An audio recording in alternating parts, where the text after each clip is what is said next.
Bapak, Ibu, dan saudara-saudara dalam Kristus. Senang bertemu kembali dalam acara Menyapa hari ini. Shalom. Video saya yang lalu berisi tentang kesaksian bagaimana kasih Allah dan penyertaannya kepada saya secara pribadi dan bersama dengan keluarga.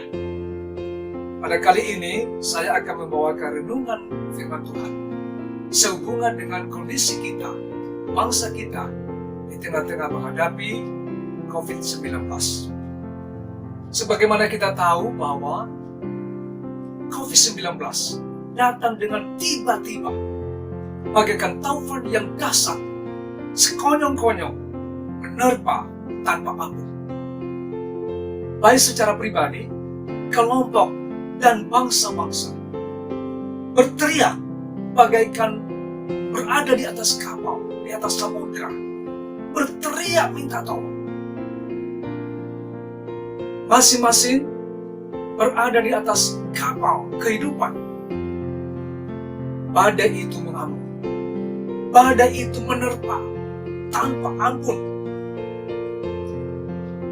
Kenyataannya dalam kehidupan akibat COVID-19 ini, ada kapal-kapal yang tidak kuat, yang tidak tahan, dan hancur dan tenggelam. Ada kapal-kapal juga kehidupan yang tidak tahan dan terseret ombak tersebut. Bapak, Ibu, dan saudara-saudara sekalian, banyak bangsa di dunia berteriak minta tolong. Ada banyak orang saling menuding dan menyalahkan. Bahkan ada orang mengatakan dan kelompok mengatakan bahwa ini adalah murka Allah, hukuman Tuhan akibat dosa kesombongan daripada manusia. Ada juga mengatakan bahwa ini adalah ulah manusia, kejahatan manusia, maka terjadilah ini. Kemudian yang lain juga berkata bahwa mujizat Allah akan segera tiba.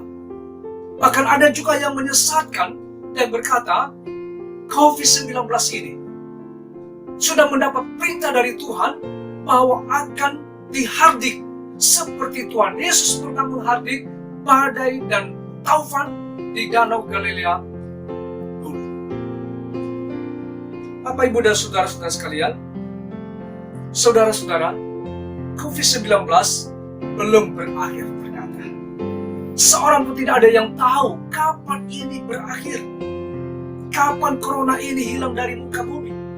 Mau tidak mau, kita semua terseret dan hanyut untuk menyikapi dampak dan ancaman COVID-19 ini yang membuat dunia tak berdaya.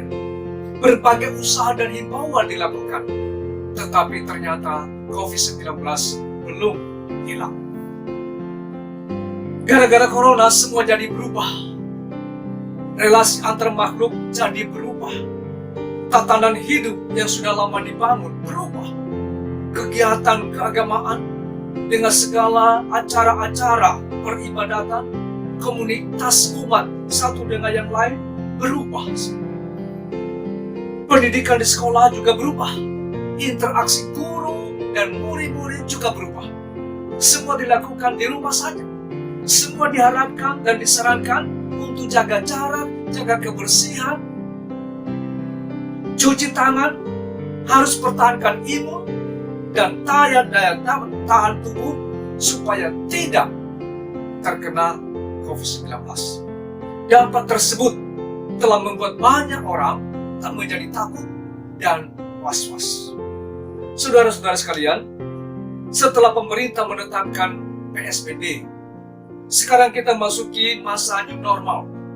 Ini bukan berarti sudah normal sebelum corona terjadi, tetapi ini adalah sekaligus pemerintah menganjurkan bagaimana penanganan COVID-19 ini supaya dipercepat sambil masyarakat juga bisa beradaptasi, tetap beraktivitas, tetapi menjaga jarak, berwaspada untuk menjaga diri supaya tidak kena COVID-19. Perubahan besar telah terjadi di segala aspek kehidupan. Baik itu mulai dari keluarga, gereja, dan bangsa pemerintah. negara, kantor-kantor pemerintah dan swasta, rumah sakit, dunia pendidikan, dunia usaha seperti mal dan pertokoan, hotel dan rumah penginapan, tempat wisata dan taman-taman hiburan, transportasi, restoran dan rumah makan, semua berubah. Pribadi dan komunikasi sosial, dan masih banyak lagi yang jelas telah banyak berubah secara mendadak. Saudara-saudara, semua telah berubah. Tapi apakah ada yang tidak berubah? Hari ini kita akan merenungkan. Ada satu pribadi yang tidak berubah. Ia tetap sama. Kitab Ibrani 13 ayat 8 berbunyi, Yesus Kristus tetap sama, baik hari kemarin maupun hari ini, dan sampai selama-lamanya. Ada satu pribadi yang tidak berubah. Sekalipun dunia sekarang ini banyak berubah, bahkan semua hampir berubah. Tapi pribadi Yesus Kristus tidak berubah. Yang tidak berubah itu, yang tetap sama itu adalah Allah. Lalu kita berani mengatakan Yesus tetap sama. Siapakah Yesus ini sebenarnya? Siapakah dia? Sehingga dia dikatakan tidak berubah. Dan dia tetap sama. Baik kemarin, hari ini, dan sampai selama-lamanya. Mari kita melihat Injil Yohanes pasal 1 ayat 1 sampai 3. Berbunyi demikian. Pada mulanya adalah firman. Firman itu bersama-sama dengan Allah, dan firman itu adalah Allah. Ia pada mulanya bersama-sama dengan Allah. Segala sesuatu dijadikan oleh Dia, dan tanpa Dia tidak ada sesuatu pun yang telah dijadikan dari yang telah dijadikan. Ayat 14. Firman itu telah menjadi manusia dan diam di antara kita, dan kita telah melihat kemuliaannya, yaitu kemuliaan yang diberikan kepadanya sebagai anak tunggal Bapa, penuh kasih karunia dan kebenaran. Ayat 18. Tidak seorang pun yang pernah melihat Allah, tetapi anak tunggal Allah yang ada di pangkuan Bapa, dialah yang menyatakannya. Saudara-saudara sekalian, Yesus Kristus yang kita percaya sebagai Tuhan dan Juru Selamat kita, di dalam dirinya Dia dinyatakan Dia adalah Allah yang sejati dan manusia sejati. Yesus Kristus adalah Allah yang sejati. Dia benar-benar Allah. Hanya di dalam pribadi Yesus Kristus ada dua sifat, tidak ada pada yang lain. Allah bisa menjadi manusia? Bisa, karena Ia Maha Kuasa. Ia bisa menjadi manusia karena Ia mau. Dia mau menyatakan kasih-Nya kepada manusia. Ia mau seperti itu untuk menyelamatkan manusia dari dosa. Manusia tidak mungkin bisa jadi Allah.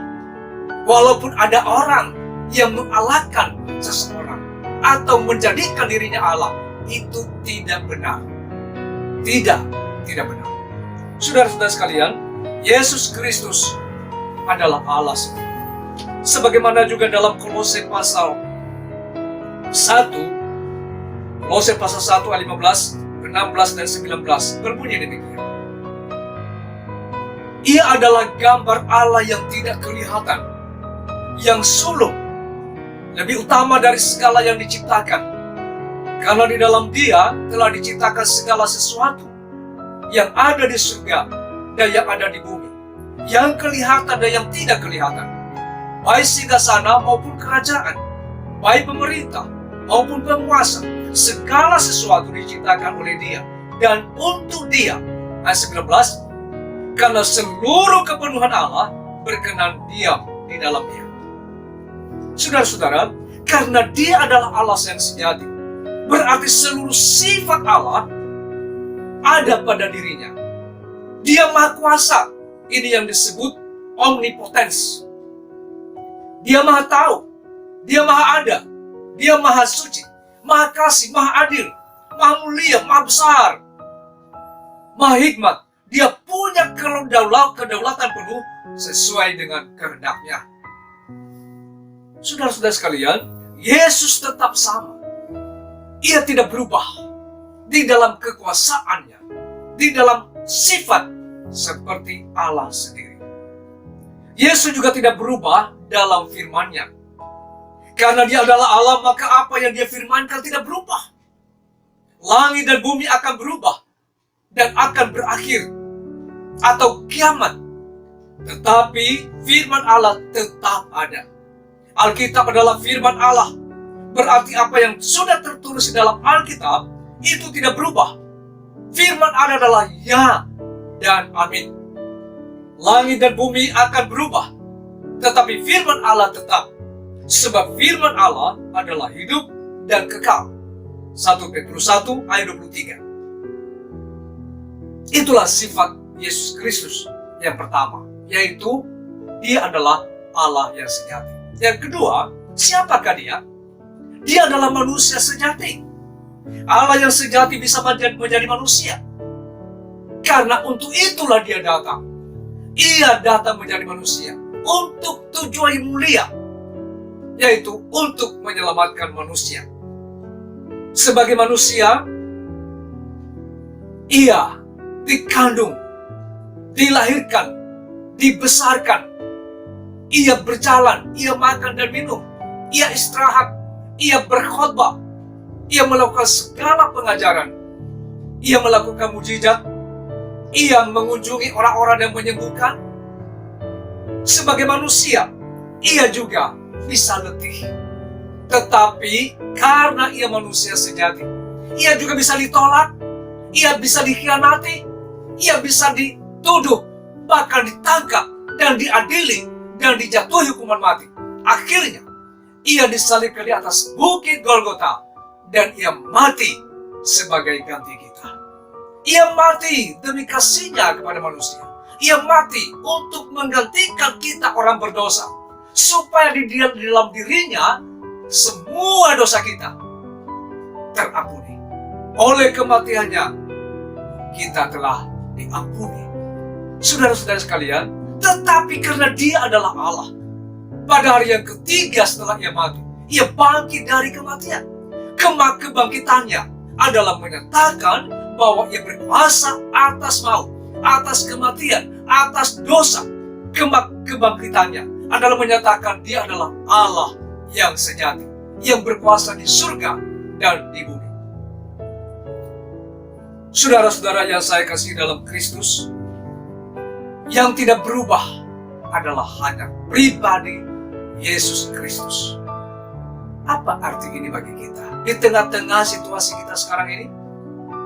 Yang pertama, marilah kita tetap percaya dan setia kepada-Nya. Sekalipun kita tidak melihat Dia secara mata jasmani kita, tetapi kita dapat melihat Dia dengan mata iman, bahwa Dia sekarang ada di surga, yang berkuasa di surga dan di bumi. Ia bertakhta sebab Dia adalah Allah. Biarlah iman kita tetap setia kepada-Nya di tengah-tengah situasi apapun. Yang kedua, marilah kita tetap setia bersyukur di dalam doa kepada-Nya. Kita bersyukur bahwa Allah yang sejati telah menjadi manusia di dalam pribadi Yesus Kristus. Ia telah mati untuk kita. Untuk itulah kita diselamatkan karena anugerah Allah yang kita terima dengan iman. Kita telah menjadi anak-anak Allah, menjadi warga kerajaan Allah. Inilah kebahagiaan kita. Ini yang patut kita syukuri, sebab Dia telah menjadi juru selamat kita. Yang ketiga, kita harus tetap setia menjadi pelaku daripada firman Allah. Firman Allah ya dan amin. Sebagai anak-anak kerajaan Allah, sebagai umat yang sudah ditebusnya, kita patut menjadi pelaku daripada firman Allah. Inilah yang Allah kehendaki kepada kita di dalam dunia ini. Biarlah iman kita tetap teguh, kita tetap setia berdoa, dan kita tetap mengandalkan Dia, bahwa Dia adalah Allah kita, Allah yang menjaga kita, yang memelihara kita. Keselamatan dan kepastian beroleh hidup kekal di surga. Karena iman kepada Kristus itu tidak berubah, itu tetap kita imani. Ini yang menjadi sukacita, kekuatan, dan pengharapan sejati bagi kita. Yesus tidak berubah.